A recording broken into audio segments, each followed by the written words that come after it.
개장수 방송에 그 또 뭐 녹취록이 공개가 됐다. 그리고 뭐 걱정하시는 분들이 채팅창에 글을 쓰는 걸 봤어요. 근데 어제 이제 뭐 공개된 내용을 저도 뭐 방송을 저는 보진 않습니다. 그 상당히 혐오스러운 방송이기 때문에 정신 건강을 해칠 우려가 높아가지고 제가 뭐 웬만하면 보질 않아요. 예, 그냥 전해 듣는 얘기로 대충 유출을 해가지고 이제 방송을 하는데 어제 얘기를 들어보니까 제가 그 미담이라고 그랬잖아요. 뭘 그렇게 걱정을 하냐고. 그리고 그 어느 집안마다 그 삐뚤어진 사람 한 명씩 있기 마련이에요. 다들 여러분들도 경험 많이 해보잖아.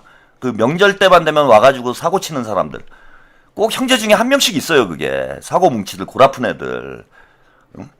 근데 이제 뭐 삼형제인 것 같은데, 삼남매죠. 삼남매인 것 같은데 좀 누나가 좀 상태가 안 좋은 거 아닌가. 예, 저는 뭐 그런 생각을 했는데, 그 녹취록 내용을 보니까 아버님하고 이제 어머님이 이제 뭐 쓰러지신 지가 오래됐으니까 아버님 이제 따로 사시고 뭐 어머님은 병원에 있고 뭐 이런 상황이었던 것 같은데 아버지한테 이제 190만 원을 매월 생활비를 드렸다고 그래요.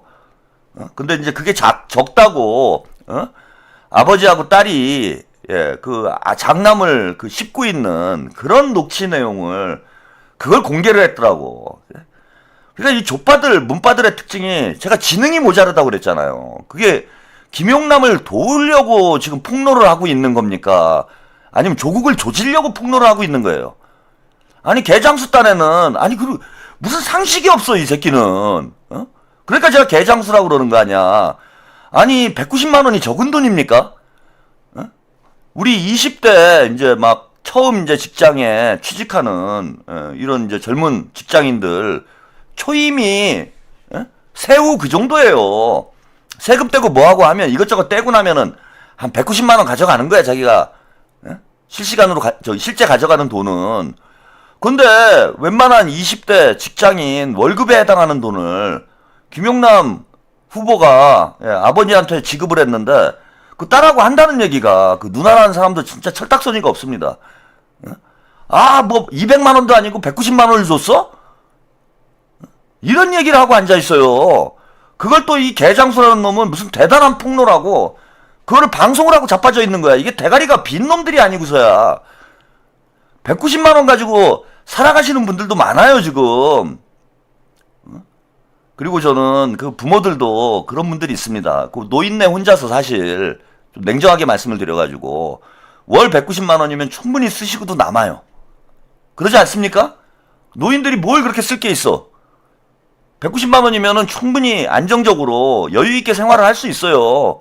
그것도 아들이 그냥 내가 열심히 일해가지고 돈을 벌어야 되는 것도 아니고 아들이 꼬박꼬박 넣어주는 돈이 190만 원인데 근데 이게 그 아버지 생활비만 준 게 아니고 문제는 어머님이 이제 그 병원에 요양병원에 장기 입원을 하셨잖아요. 그것도 1, 2년도 아니고 무려 20년을 요양병원에 계셨는데 그거를 독박을 썼다는 거야 김용남 후보가. 그 자식들이 원래는 다 분담해야 되는 거예요. 시아코님 저는 쉬웠음 청년이라 저한테는 190이 1900만 원입니다. 빨리 직업이 생겼으면. 그러게 말해요. 우리 청년들은 이제 상대적 박탈감을 느끼는 거지. 그런데 그 요양병원에 매달 들어가는 비용이 1000만 원이 넘었다 그래요. 1000만 원이. 그 김용남 후보가 20년 동안 1200만 원을 매달 부모님들한테 지급을 한 거예요. 1200만 원을. 아니 이게 가능한 액수입니까? 아 대한민국에 1200만 원 연봉이 월급이 1200만 원이 되는 사람 월급이 1200만 원 되는 사람이 10%도 안 돼요. 3%인가 4%인가 제가 뭐 얼마 전에 그 얘기를 했던 것 같은데 연봉 1억 넘는 사람이 대한민국 인구의 뭐 3%인가 4%인가 그래. 월급이 1200만 원인 게 3%인가 4%인가 그런 거야. 이게 1년이면 얼마입니까? 한 달에 1200만 원이면 1년이면은 계산이 안 되네. 이게 20년이에요. 20년. 20년이면은 20억이에요. 20억. 김용남 후보가 부모님들한테 쓴 돈만 20억을 쓴 거야. 20억을. 아니 이게 뭐가 불만이 생겨가지고 저는 진짜 뭐 말 그대로 K 장남인 거 아닙니까? K 장남.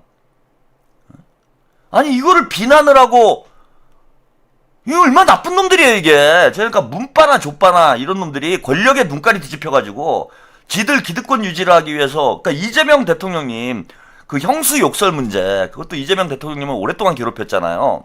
근데 그 형수 욕설 그 녹취가 나왔으니까 뭐 김영남이 28억입니까? 20년이면 엄청나네. 28억. 우리는 평생 벌어야 28억을 벌까 말까인데 김영남 후보 야 진짜 능력자예요. 예? 아니 28억을 쓰고 부모님들한테 쓴 것만 28억이야. 또 애들한테도 썼을 거 아니에요. 애들한테도 쓰고 그러고 127억을 벌었어? 야 얼마를 번 겁니까? 도대체 이 사람 야 용남이 형 나 가까워지고 싶어. 용남이 형 선거 끝나면 전화 좀 주세요. 내가 많이 도와드렸잖아. 인간적으로. 와 가까워지고 싶다. 나 용남이 형하고 친하고 싶어. 예? 진짜 형 하자. 나랑. 나 형 없는데. 용남이 형 내 형 하자. 그리고 우리 또 그 김용남 후보를 제가 모든 걸 가진 남자라고 얘기를 하잖아요. 근데 이제 그 사모님이 또 미인이시잖아. 미인인데 저거 아무리 미인이어도요. 아무리 마음씨가 좋아도 남편이 20년 동안 부모님한테 그 부모님 봉양한다고 28억을 부모님한테 주면 어떤 와이프가 가만히 있습니까? 예? 저 정도면은 제가 볼 때는 마더 테레사라고 봐야 돼요. 예? 그 김용남 부인이 아니고 마더 테레사다. 마더 테레사. 테레사 수녀하고 결혼을 한 거야. 김용남 후보는. 이 정도면은 진짜 예? 저기 노벨 무슨 뭐 평화상이라도 받아야 되는 거 아닙니까? 예? 노벨 고부 갈등상 뭐 이런 거 받아야 되는 거 아니에요? 야, 그러니까 진짜 모든 걸 다 가졌어. 다른 지방 같으면은요, 이건 난리 나요. 예, 우리 뭐 시청자 여러분들도 다 결혼 생활 해보셨잖아. 이건 난리다. 부부 사이에만 싸움 나고, 예? 뭐 이혼을 하느니 마느니, 뭐 난장판이 됩니다, 이게 보통. 근데, 그렇게 돈을 부모님을 위해서 사용을 하고도 이게 오히려 욕을 먹고 있으니 기가 막힐 노릇이죠. 그리고 아까 뭐 말씀드렸다시피 이재명 대통령님 그 형수 욕설 그 녹취도 뭐 녹취 나왔다고 지금 뭐 김영남이 문제가 있는 것처럼 주장하시는 분들 많은데 이재명 대통령님도 그 녹취만 일부 들어보면 마치 이재명 대통령이 잘못한 것처럼 오해를 할 수 있잖아요. 근데 제가 이재명 효자다라고 그랬어. 저는 녹취 다 들어보고. 아니 저 같으면은 그냥 말로 끝내지 않았습니다. 저 같으면 가가지고 형수 진짜 찢어놨어 저는. 저 같은 성격이면은 형수고 뭐고 그게 사람 새끼들입니까? 부모님한테 그렇게 폭행을 하고 폭언을 하는데 만약에 저희 어머님을 뭐 제 형제나 형제가 와서 무슨 해코지를 했다 그러면은 저는 진짜 찢어 죽여요. 말로 안 끝나 저는. 그래서 이재명 대통령님이 참 그 정도로 저는 끝난 것도 진짜 이재명 대통령님도 부처다 그랬어요. 저는 부처다. 그 뭐 현직 어쨌건 뭐 저기 시장 위치에 있고 그러니까 그게 참은 거지. 저 같으면 찢어 죽였어 가서. 진짜 씨발. 또 지금 그 생각하니까 열받네. 그 이재명 대통령의 그 형수 녹취 욕설하고 지금 김용남 후보의 그 누나 녹취하고 이게 지금 뭐가 다릅니까? 잘 알지도 못하는 사람들이 본인 얘기는 들어보지도 않고 그 녹취 편집해가지고 틀어준 거 그것만 듣고 그 비난을 하고 지들은 그렇게 살아봤어? 아니 김용남처럼 살아봤냐고 저는. 김용남 그 욕하는 놈들한테 내가 물어보고 싶네. 니들 김용남처럼 살아봤냐고. 부모님한테 니들 그렇게 효도해봤어? 1200만 원이 아니라 120만 원이라도 부모님한테 드려봤냐고. 네, 이쁜 토끼님, 예. 김용남 누나 매형댁들은 얼마 들이셨수? K장남 자랑하려고 녹취 터트린겨? 설마 김용남 마니띠 아니요? 예, 미담 제조기네. 나도 며느리지만 저리 못할 듯요. 사모님도 대단하십니다. 평택에서 용납시다. 이게 그런 얘기밖에 더 됩니까 지금? 아니 니들 매달 부모님한테 우리도 솔직히 우리 한번 솔직히 여론조사 한번 해봅시다. 매달 부모님들한테 100만 원 이상 부모님 용돈 드리시는 생활비 드리시는 분들 있으세요? 매달 드리시는 분들은 1번 나는 그렇게까지 못 드린다 2번 100만 원, 1200만 원이 아니라 1200만 원 없는 거고, 대한민국, 예? 그 어느 자식들이 매달 부모님한테 20년 동안 1200만 원 드리는 그런 부모가 자식이 어디 있습니까? 그거는 제가 물어보지도 않고 그냥 100만 원, 100만 원. 매달 100만 원. 예? 매달 100만 원 이상 우리 부모님들께 보내드리는 분들 있습니까? 있네요. 그래도 있네. 우리 역시 최한욱TV 시청자 여러분들은 효녀들이 많아요. 있어요. 지금 100만 원 이상 보내드리는 분들이 종종 눈에 띄어. 한 1% 되는 것 같아. 다 2번이잖아요. 그러니까 나는 조국이, 그 어머니한테 그렇게 해? 1200만 원씩 드려? 조국이? 정경심이 어머니한테 한 달에 1500만 원씩 아직 그 노모님 데려다가 선거운동도 시키더만 어머님한테 1200만 원씩 드리냐고. 니네 강남 아파트 살잖아.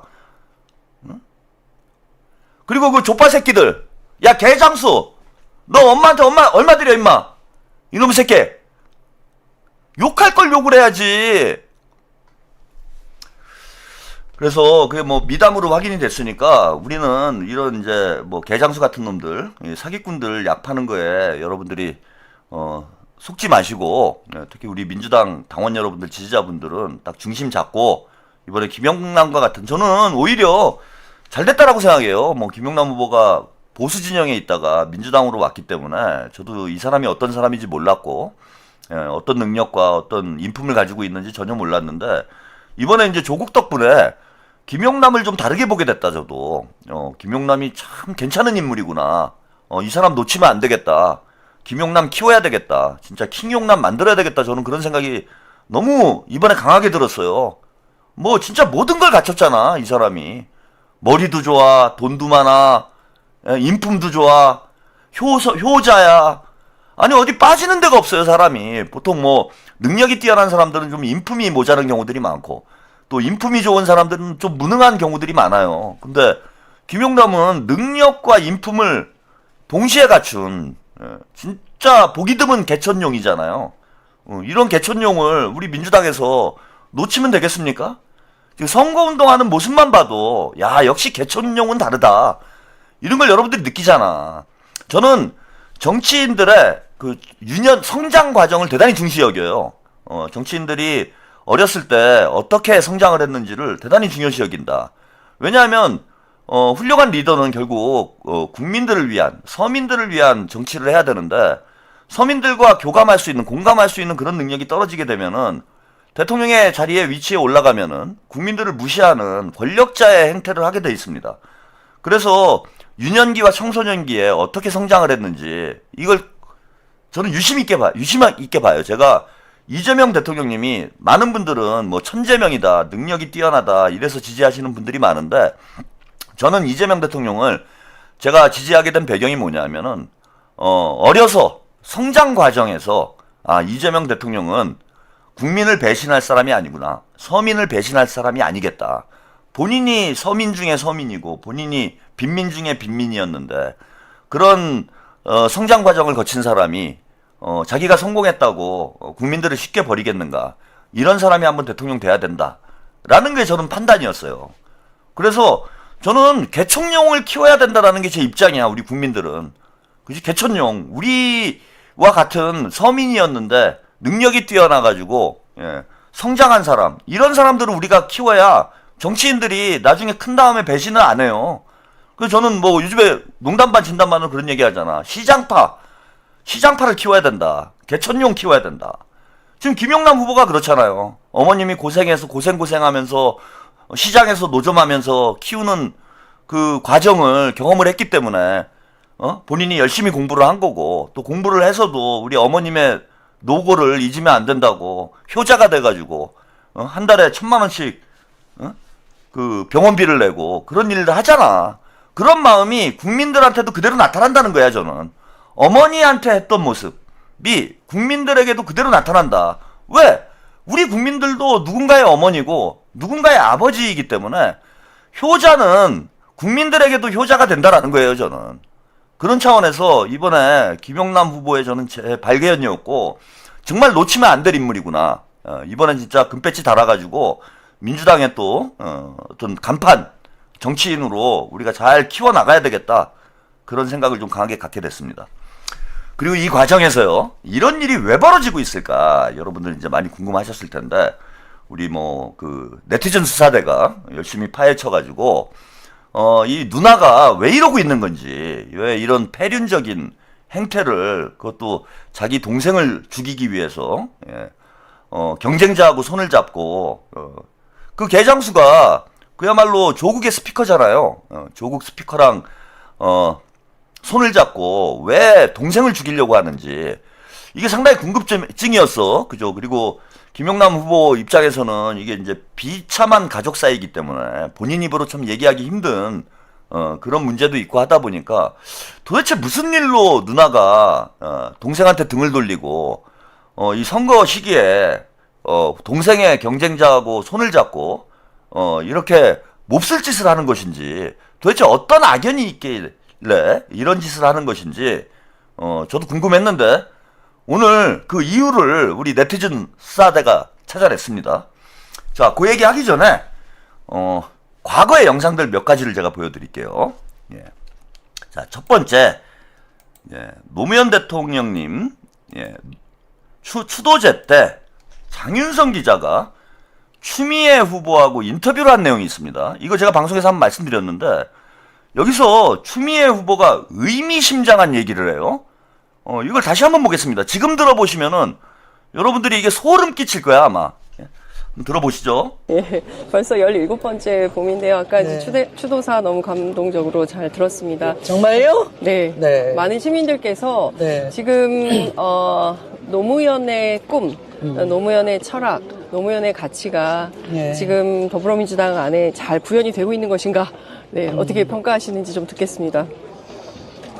잘 구현되도록 노력을 더 해야 되겠죠? 네.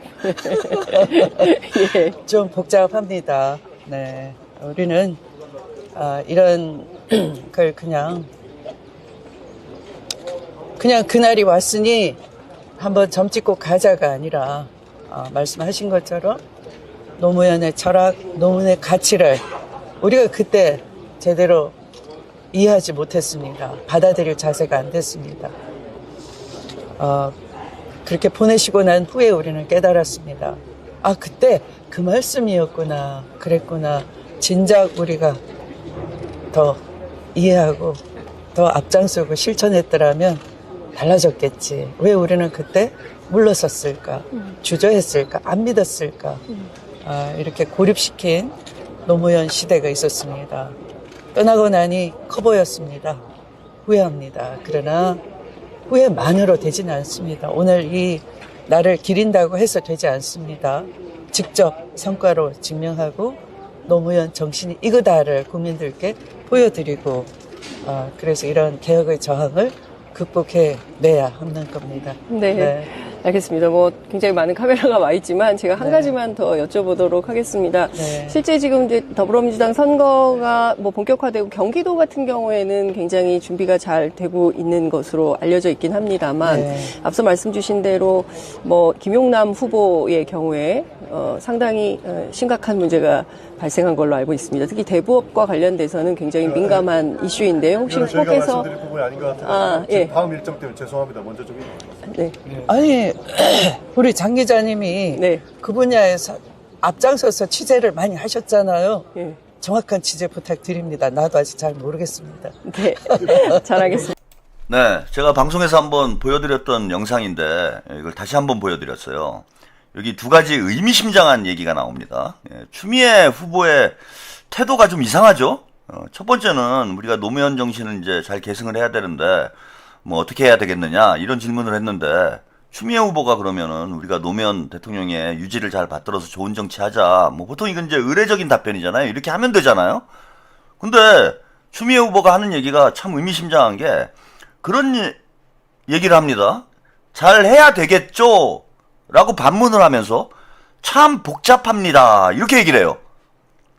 뭐가 복잡한 거죠, 여러분? 노무현 정신을 계승하는데 뭐가 복잡한 게 있는 걸까요? 이거 궁금하지 않아요? 추미애 후보는 뭘 알고 있는 거죠.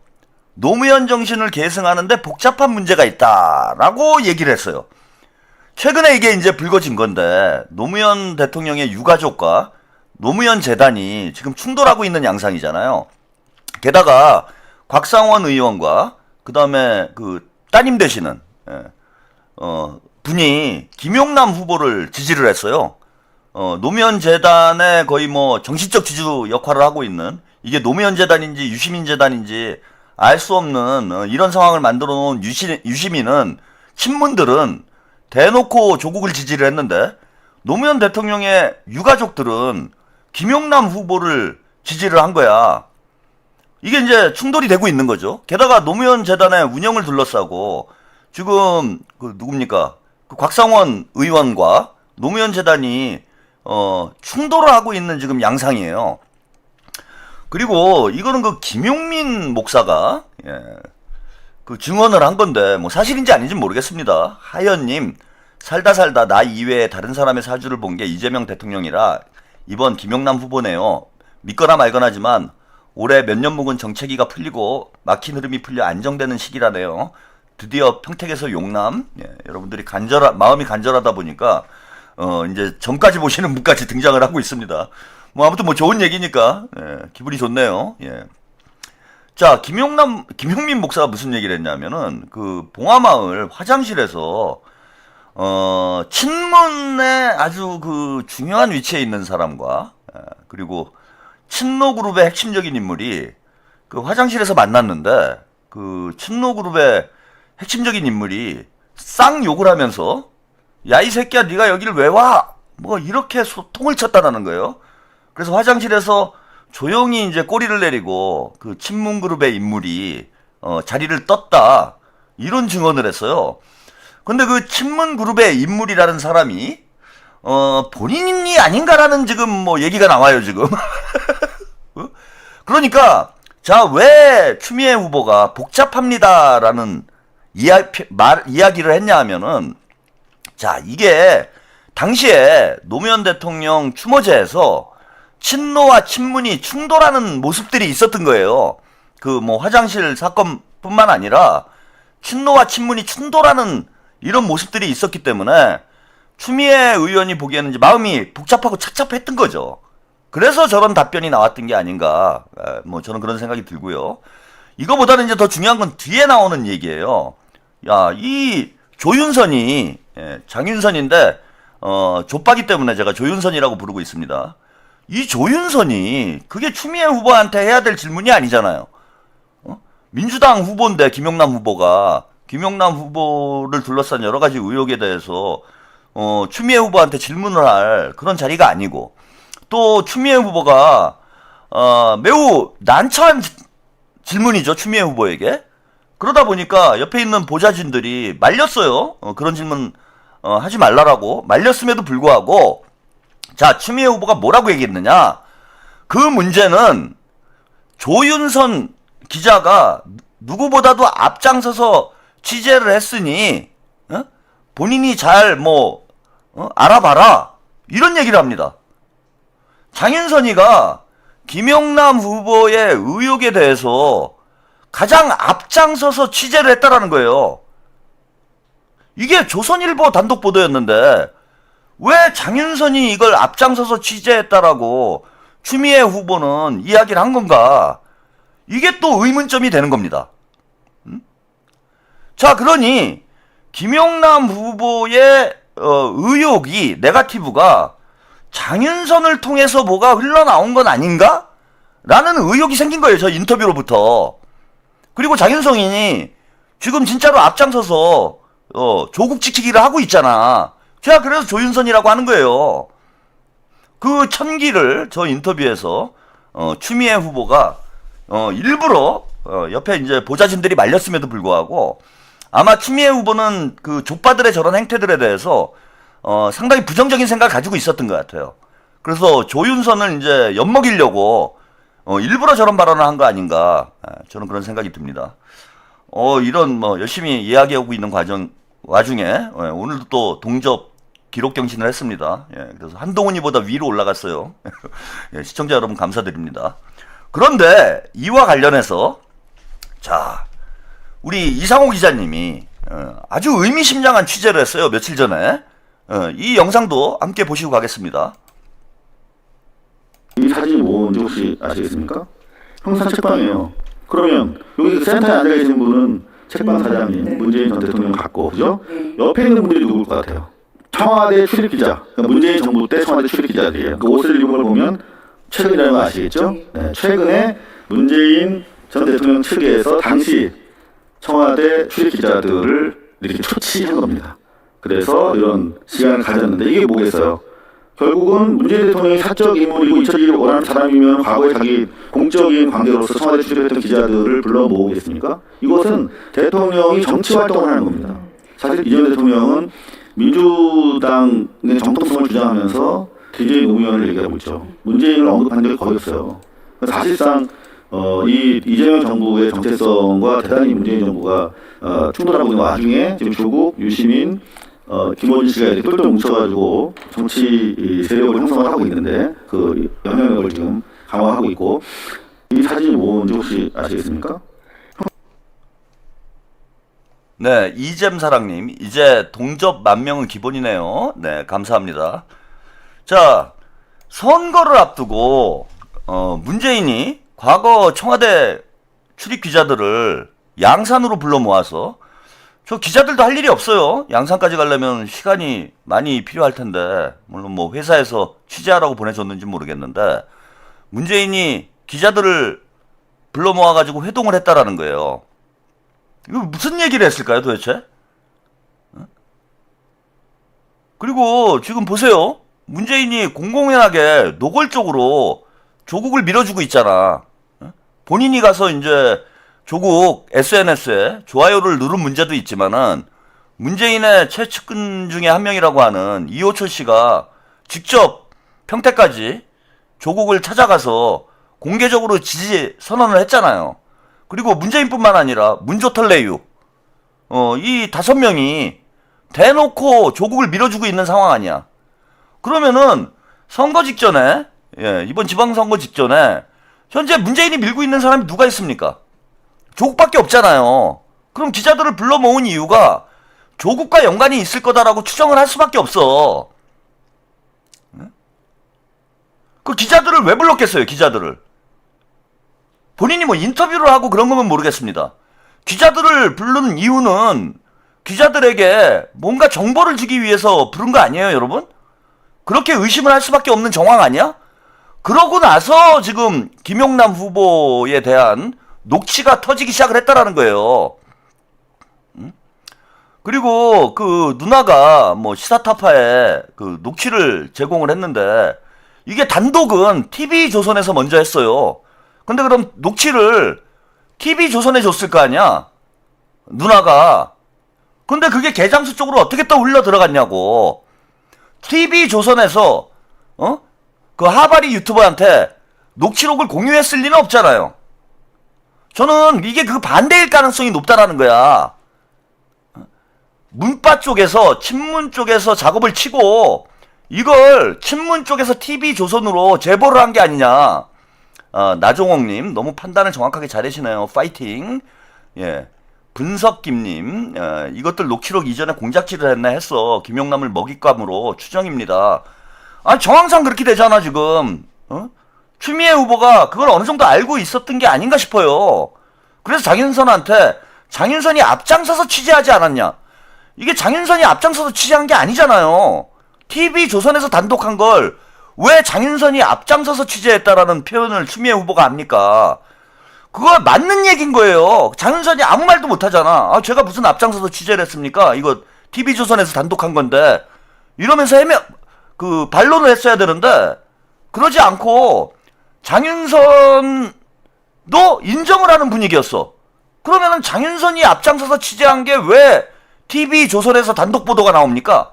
그리고 TV조선에서 단독 보도한 녹취록이 왜 그 하바리 유튜브 방송에 매일 폭로가 되고 있냐고. 처음부터 유착돼 있었던 것 아닌가라는 그런 의혹을 가질 수밖에 없는 거죠. 제가 이런 의혹을 가지고 있었던 와중에 우리 네티즌 수사대가 결정적인 증거를 찾아냈어요. 결정적 증거. 자, 이거 한번 보시죠. 과거 김용남 후보의 모친상 부고예요. 예, 이 부고 기사를 찾아낸 거예요. 예. 자, 여기 보시면은, 예, 김용남, 예, 그죠? 모친상, 이렇게 나오죠? 그 다음에 우종균이라는 사람이 나와요. 김앤장 법률사무소 변리사예요. 야, 여기 또 김앤장이 등장을 하네. 야, 환장하겠다, 진짜, 그림이. 예? 바로 김앤장이 또 등장을 해버려요. 근데 이 우종균 장모상이에요. 우종균 장모상. 자, 그러면은 이 김앤장 법률사무소의 변리사인 이 우종균이라는 사람은 누나의 남편인 거죠? 매형인 거예요. 그죠? 응? 김용남 후보의 매형이 우종균이에요. 우종균이 매형인 거야. 누나의 남편이 되는 거죠. 이 사람이 김앤장이라는 것도 우리가 의문점을 갖게 되는 상황인데, 자, 이게 문재인이 여기서 튀어나옵니다, 여러분. 문재인이 바로 튀어나와요. 2017년 5월, 대선 5월 8일이죠. 그러니까 대선이 한참 진행될 때 나왔던 기사예요. 문재인 지식재산 특위가 출범을 했다. IP 전문가 100여 명이 참여를 했다. 예. 그래서 더불어민주당 문재인 대선 후보 선거 대책위원회는 국가지식 전략 수립을 위한 국가지식 재산 특별위원회, 예, 를 출범한다고, 예, 이렇게 보도가 나왔습니다. 자, 여기 보시면, 자, 이 사람이 등장해요. 우동균 변리사. 동명이인이 아니죠? 이렇게 동명이인이 나오기는 어렵잖아요. 직함까지 똑같잖아. 우종균 김앤장 법률사무소 변리사. 이 사람이 등장을 합니다. 자, 결국은 문재인하고 지금 연관이 있는 거예요. 문재인하고. 자, 이 사람이 문재인 정부에서도 자, 이런 역할을 했어요. 예. 선거 때만 역할을 한 게 아니고 문재인 정부에서도 직함이 있었습니다. 뭐 아주 비중 있는 직함은 아니었지만은, 예, 여기 보시면 이제 집권을 한 이후에, 자, 대통령 직속, 예, 대통령 소속 국가지식재산위원회가 그대로 구성이 됐어요. 그죠? 그래서 이 위원회가 있는데 여기 전문위원들이 있습니다. 여기 보시면, 예, 차세대 지식재산 특별전문위원회라는 게 있어요. 그러니까 이 지식재산위원회 산하에 차세대 지식재산 특별전문위원회라는 게 있는데, 그 위원회의 위원장이 우종균이에요. 우종균. 차세대 지식재산 특별전문위원회 위원장이 우종균이야. 우종균. 그리고 김앤장이고, 이 사람이 위원장을 하고 있어요. 김앤장 변리사 위원장. 이걸 우연이라고 우리가 볼 수 있습니까, 지금? 그러니까 쉽게 말씀을 드리면은 김용남 후보의 매형이 친문이었던 거예요. 매형이 친문이었던 거고, 뭐 누나의 성향은 알 수가 없습니다. 근데 어쨌건 자신의 남편이 저렇게 문재인 정부에서 역할을 했던 인물이기 때문에, 대선 캠프부터 결합을 했던 인물이기 때문에, 자, 대략 그 김용남 후보의 누나의 정치적인 성향도 친문일 가능성이 높은 거죠, 지금. 이거는 결국 친문들이 만들어낸 이런 공작 아닌가라는 의혹을 가질 수밖에 없는 겁니다. 그리고 공교롭게도 여기에 조윤선이 앞장서서 취재를 했고, 문재인이 선거 직전에 청와대 출입 기자들을 불러들이고, 그리고 친문으로 추정되는 김용남 후보의 누나가 폭로를 하고, 그게 TV조선을 통해서 TV조선과 공조를 해가지고 민주당 후보의 목을 치는 짓을 하고, 이게 해당 행위 아닙니까, 여러분? 게다가 과거에, 예, 김용남 후보와 친문 그룹의 악연이 있어요. 예. 이거 뭐 저도 과거에 이제 이거 블랙하우스나 이런 방송에서 말씀을 드렸는데 라임 사태, 예, 이게 이제 친문그룹과 대단히 뭐가 유착이 돼 있는 거 아닌가라는 의혹이 계속 있었죠. 그래서 이걸 친문 라임 게이트로 당시에, 예, 당시에는 미래통합당이었죠. 예, 미래통합당인가 자유한국당인가 하여튼 그 당시에 이 라임 사태가 터졌을 때 이걸 친문 라임 게이트라고, 예, 규정을 하고, 예, 김용남 후보가 특별위원회를 만들었어요. 친문 라임 게이트, 예, 통합당은 친문 라임 게이트 조사 특별위원회를 구성을 했다. 예, 소유님, 까왕님 대단해요. 없으면 어쩔 뻔. 네, 감사합니다. 친문 라임 게이트 특별위원회를 구성을 하고 위원장에 김용남 경기 수원병 후보를 위원장으로 임명을 했다.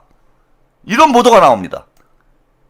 자, 이것과 또 연관이 있는 것 아닌가 지금. 어? 지금 친문그룹이 김용남을 물론 뭐 조국을 당선시키기 위해서 김용남을 못 잡아먹어서 안달이 난 이유도 있겠지만 최근에 그 김용남 후보와 가까운 분이, 예, 유튜브 방송에서 이제 많이 폭로를 하고 있죠. 문재인이 이제 박근혜와 관련된 사건을 덮었다라는, 그걸 김용남 후보가 캤었는데 그걸 덮었다라는 이제 폭로를 했는데 그거 말고도 지금 악연이 또 있는 거예요. 라임게이트 조사 특별위원회 위원장을 김용남 후보가 했었다. 그럼 김용남 후보가 뭐 특별위원장을 했는데, 예, 뭐 나름 많이 조사를 했겠죠. 검사 출신이고 하니까 이와 관련된 뭐 많은 자료들이 있지 않겠습니까? 그러면은 이번에 금배지 달고 민주당 금배지를 달고 국회에 들어가면은 김용남 후보가 문재인을 탈탈 털 수 있는 거 아니에요, 이거? 이제 좀 제가 좀 약간 감이 이제 오는 거예요. 얘네들이 왜 이렇게까지 할까? 조국이 도대체 뭐라고 김용남을 저렇게까지 악마화를 하고 죽이려고 할까? 특히 유시민이 본인이 망가지는 것까지 불사하면서 악착같이 유튜브 방송에 나와가지고 뭐 간첩이다, 우리 민주진보 진영을 파괴하려고 한다, 뭐 이런 막말을 하잖아요 지금. 근데 저렇게까지 막말을 할 이유가 뭐가 있나? 그리고 우리 민주진보 진영을 뭐 침투한 트로이 목마다 그런 얘기 하잖아. 트로이 목마. 이거 한번 잘 생각해보세요. 트로이 목마. 트로이 왕국에 들어간 목마가 아니고 친문 소굴에 들어간 목마인 거야. 지금 이현주나 김용남이. 지들을 다 죽이려고 한다라는 이런 생각을 가지고 있는 거죠.